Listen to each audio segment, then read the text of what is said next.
जंग का fun English में कहते हैं द आर्ट ऑफ वॉर। कदीम चीनी फौजी जनरल और फलसफी सुन त्जू की तरफ से लिखी गई फौजी हिकमत अमली पर एक क्लासिक और असर अंगेज किताब है। इसे अस्करी साइंस के मैदान में सबसे अहम मतन में से एक समझा जाता है और इसका पूरी तारीख में जंगी हिकमत अमलियों पर नुमायां असर रहा है।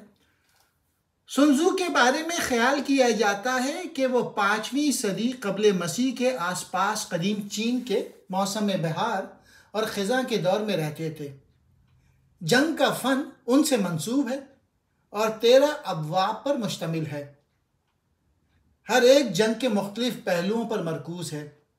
ये किताब मुख्तलिफ मौज़ूआत पर अमली मशवरे और बसीरत फराम करती है, जिनमें खुद और दुश्मन को समझने की अहमियत, जहानत और मनसूबाबंदी की कदर, हिकमत अमली और हिकमत अमली का सही इस्तेमाल और क़यादत की अहमियत शामिल है। जंग का फ़न फ़तह के हुसूल में तैयारी और मोहतात मनसूबाबंदी की अहमियत पर जोर देता है। ये इस ख्याल को फ़रोग़ देता है कि जंग जीतने का सबसे मौसर तरीक़ा यह है कि जब भी मुमकिन हो बराह रास्त तसादुम से गुरेज किया जाए और दुश्मन को चालों, फ़रेब और उनकी कमज़ोरियों से फ़ायदा उठाकर शिकस्त देने की कोशिश की जाए। यह किताब बाखबर फ़ैसला करने और फ़ायदा हासिल करने के लिए अपनी ताकतों और कमज़ोरियों के साथ साथ दुश्मन की कमज़ोरियों को समझने की अहमियत पर जोर देता है।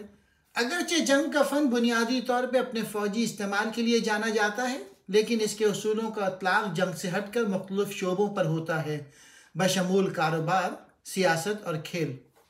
सुन त्जू लिखते हैं, जब आप मजबूत होते हैं तो कमज़ोर दिखाई देते हैं और जब आप कमज़ोर होते हैं तो मजबूत नज़र आते हैं। ये इक़्तिबास धोखादही की अहमियत और जंग में ज़ाहिरी शक्ल के इस्तेमाल पे जोर देता है। इंग्लिश में यूँ कहेंगे, appear weak when you are strong and strong when you are weak. वो लिखते हैं, जंग का सबसे बड़ा फ़न दुश्मन को बग़ैर लड़े ज़ेर करना है। सुन त्जू ने स्ट्रेटजिक ज़राए से फ़तह हासिल करने की अहमियत को उजागर किया, जैसा कि दुश्मन के हौसले को पस्त करना या इत्तेहाद, सिर्फ बराह रास्त तसादुम पर इन्हिसार करने के बजाय। वो लिखते हैं, अगर आप दुश्मन को जानते हैं और अपने आप को जानते हैं तो फिर आपको 100 लड़ाइयों के नतीजे से डरने की ज़रूरत नहीं। यानी मैसेज ये है कि बाखबर फ़ैसला करने और मुखालिफ की चालों का अंदाज़ा लगाने के लिए अपने आप को और दुश्मन को समझना बहुत ज़रूरी है। वो लिखते हैं कि अफरा तफरी के दरमियान मौका भी है। ये इक़्तिबास बताता है कि इंतहाई मुश्किल हालात में भी अगर कोई पेश करदा मौक़े को पहचानने और उससे फ़ायदा उठाने के काबिल हो तो कामयाबी और फ़ायदे के इम्कानात मौजूद हैं। 100 लड़ाइयों में 100 फतूहात हासिल करना हुनर का कमाल नहीं, बग़ैर लड़े दुश्मन को ज़ेर करना महारत का कमाल है। सुन त्जू इस बात पर जोर देते हैं कि हकीकी महारत ताकत के ज़रिए लड़ाई जीतने में नहीं है, बल्कि हिकमत अमली की मनसूबाबंदी और तदबीर के ज़रिए मकासिद के हुसूल में है। वो लिखते हैं कि तमाम जंगें धोखे पर मबनी हैं। धोखा जंग में एक अहम किरदार अदा करता है, क्योंकि दुश्मन को गुमराह करना और गलत तस्वुरात पैदा करना एक अहम फ़ायदे फराम कर सकता है। फातेह जंगजू पहले जीतते हैं और फिर जंग में जाते हैं, जबकि शिकस्त खुर्दा जंगजू पहले जंग में जाते हैं और फिर जीतना चाहते हैं। ये इक़्तिबास किसी भी तनाज़े में मुलव्विस होने से पहले तैयारी और मोहतात मनसूबाबंदी की अहमियत को उजागर करता है। कामयाब जंग शुरू होने से पहले फ़वाइद हासिल करने में मुज़म्मिर है। जंग के फ़न में सुन त्जू इस बारे में रहनुमाई फराम करते हैं कि जंग के दायरे में क्या नहीं करना चाहिए, गफलत की जंग में शामिल ना हो। सुन त्जू तवील लड़ाइयों में मशगूल होने के खिलाफ मशवरा देते हैं जो वसाइल को ख़त्म करते हैं और दोनों फरीकों को कमज़ोर करते हैं।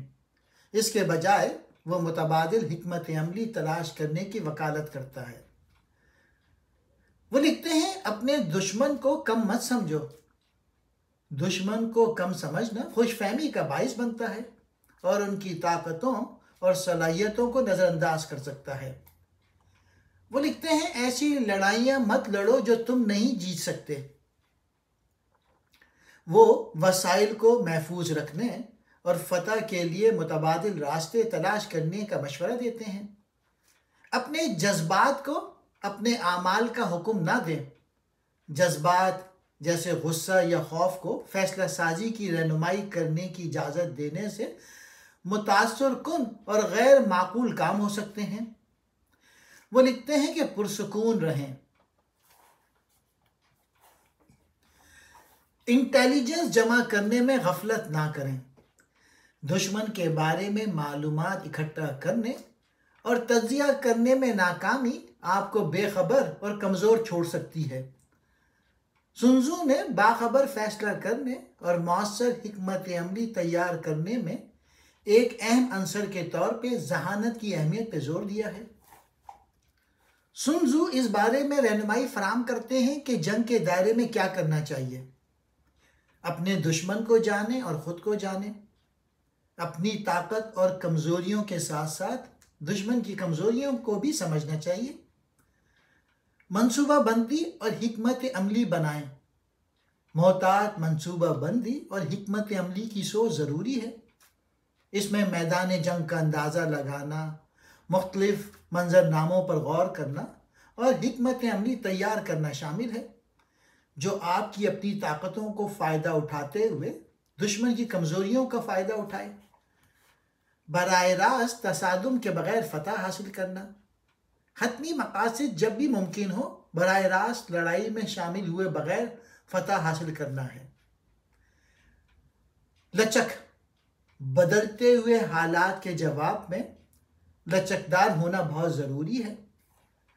जहानत और मालूमात से फ़ायदा उठाना, दुश्मन के बारे में मालूमात इकट्ठा करना और उनका तज़किया करना इंतहाई अहमियत का हामिल है। मौसर क़यादत और नज़्म ज़ब्त। क़यादत जंग में अहम किरदार अदा करती है।